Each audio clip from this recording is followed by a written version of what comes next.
This episode, we are in Montgenevre.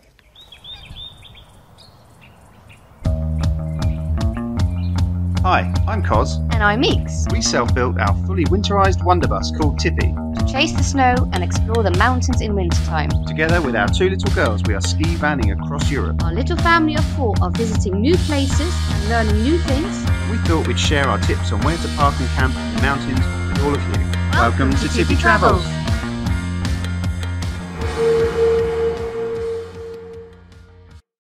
Montgenevre. This place is the most beginner-friendly place in every way. Whether you're a first-time motorhomer going to the Alps, or alternatively if you are a beginner skier, this place pretty much has it all for you. It's situated to the east of Briançon by 20 minutes in the car, stroke van, and it's on the Italian border. Montgenevre itself is actually lift-linked to the Via Lattea, which is the 5th largest ski area in the world, and it has probably one of the biggest airs that I've ever seen. This place is enormous and very well provisioned, so come take the tour. This is the Aire for Montgenevre. It's on the furthest eastern end of the town. You can see the town just over here. So this is the main road that brings you from Briançon from that direction, and from Italy, Claviere, that direction. So as you are heading in, you will come up this little fork in the road, and then if you just follow the road up that direction there, you'll find the entrance on your right. There's a lot of motorhomes here. The entrance is just here on the right, where you'll find a little ticket machine. Just take a ticket, keep that with you, and at the end of your trip, go into the case, which is the building I'm pointing at right now. I don't know if the pronunciation's correct, but you go into that little kiosk there, and that's where you pay your ticket for your stay. And upon exit, at the furthest bottom end is another little ticket machine with a barrier. Put your paid for ticket in there, and off you go and out.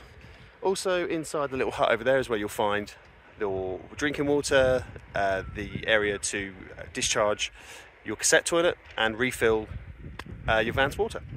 As you come in through the main barrier, just here, you'll come in via the main sort of roady bit, which then peels off into two areas. You go around the corner and up to what some people call the top tier or tier 1, and then you come down round to the right to then access the middle tier and the lower tier, 2 and 3 if you like, and that's where you'll find the water point and the place to pay for your parking ticket. The general rule is to keep 3 meters gap between you and the next van. And last night was New Year's Eve, so as you can imagine, it's sandwiched. Everyone is all sandwiched up against each other. But ordinarily, I think that the 3 meter rule is by and large respected. I think 2 meters is acceptable though. As for your electric, all around the place are these little points that you see here. They're dotted around all over the place, and I think there is plenty enough for everybody. And as you can see, it's the blue 240 volt style connector that you can obviously use in the UK also. This is the water refill area. As you come in the front door, just behind me here, you'll go to the right to do your washing up if that's what you need to do, or this is where you get your fresh water for drinking. Over here on the left is where you rinse out your cassettes, and then outside of here on the floor, sort of to the side of the door, is this little hatch here, and inside there is where you dispose of your cassette waste. So if you need to dump off, this is the spot. Just drive over the hole, press your magic button, and off it goes. And that is just to the right hand side of the kiosk. So inside the payment part of the little kiosk, the case to camping cars, we have the tariffs. As you can see, here's the rates. I'll also put a link to that so you can see that in more detail. And here is the machine. So pop your ticket in, pay with your bank card. Just bear in mind, it's fairly limited on what you can use. Always best to have some cash with you. But yeah, basically once you've done that, you take your ticket out of the machine. You've got 15 minutes from here to get your vehicle out of the air, as it says right here, in French.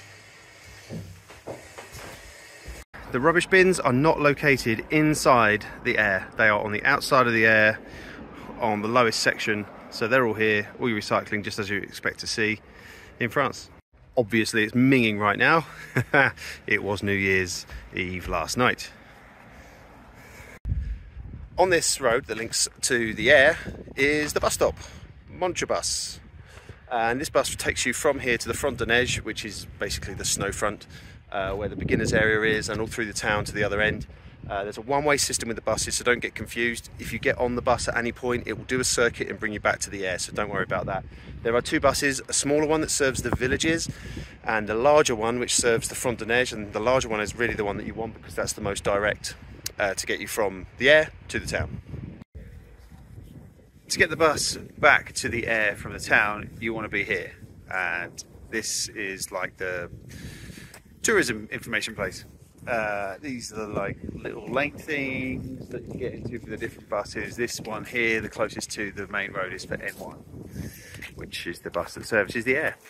Something that's also fairly noteworthy is from here to the main centre of town, roughly speaking, with an adult's pace, it's no more than a 7 to 10 minute walk. With our young kids, it took us about 12 to 15 minutes. So don't be put off by that. So we've decided to take a walk from here, as it's New Year's Day, down to Clavier in Italy, which is roughly speaking 2 kilometres. It shouldn't take too long. I skied it the other day. It's relatively flat. But yeah, we're going to go down the actual piste for a walk. Which is also, it is a walking piste too, so no stress there. We are at the bottom end of the Aire, and as you get to the bottom end, you have the exit with the ticket machine and the barrier.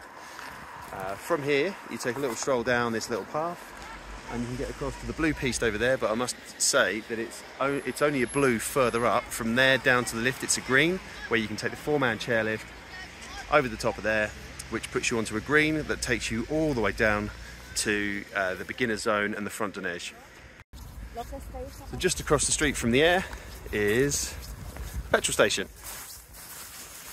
Happy New Year! Happy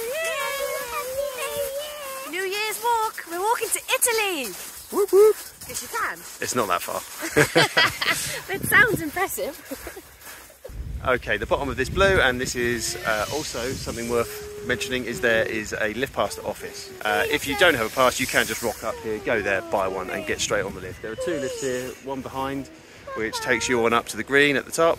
There's also the slightly bigger lift over here, the Serre Thibaud, and that takes you up to the other side, where it's a little bit more tricky, but us with young children, we didn't bother with that.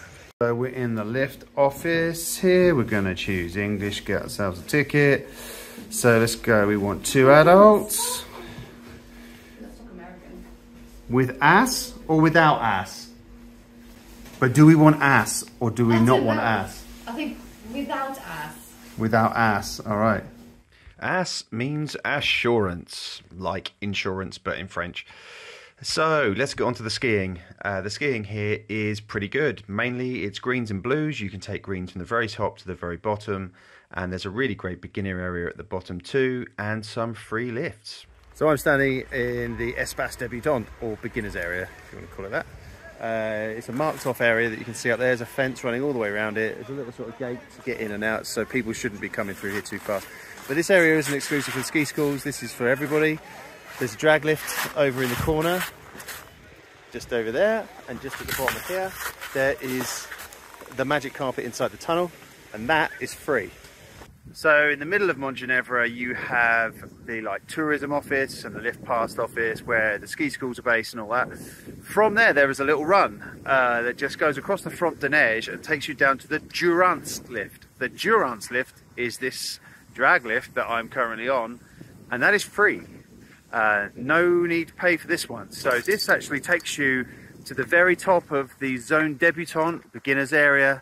And so you can actually just do laps on this without having to pay for a lift pass, which is great because we have 2 young kids and they don't want to be out all day, every day doing skiing. They just want to do a little bit here and there. And so there's no point in paying for an entire lift pass for the whole area where you can just do this instead. Okay, well that's us just about done here in Montgenevre for this time round. All in all, it's a great Aire. There's lots of space here and you'll generally speaking, never find an issue trying to get somewhere to park. So this has got great access to the slopes, an easy bus ride into town. It's not too far to walk to town. It's not particularly expensive. On average, you're talking sort of €10 a night, including the electricity. It's obviously got the Freshwater and the waste and the Cassette dump off. No toilets, but generally speaking, Montgenevre is a nice resort. It's never normally that busy. It doesn't get a lot of British tourists, particularly, so the half terms aren't so affected by this. The motorhome area is where all the tourism really comes from, and according to the sign down the road there, it has place for 220 motorhomes and even more for general parking. So there we go, that's us. We're just dumping off our waste, which is nearly done, and we are off. We've just paid our tickets, we're about to leave, and that's it from us. So don't forget, Like and subscribe if you want any more of these videos. we'll see you soon. See you later. Bye. It's cold out.